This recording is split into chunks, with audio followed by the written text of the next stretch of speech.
محرم کو محرم الحرام کیوں کہتے ہیں؟ محرم کے مہینے کو محرم اس کی تعظیم کی وجہ سے کہتے ہیں۔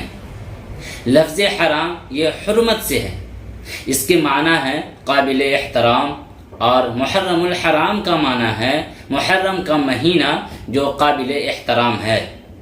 جیسا کہ مسجد الحرام کے معنی ہے وہ مسجد جو قابل احترام اور عظمت والی ہے۔ کسی چیز کی ممانعت اور حرمت اس کی عظمت کی وجہ سے ہوتی ہے۔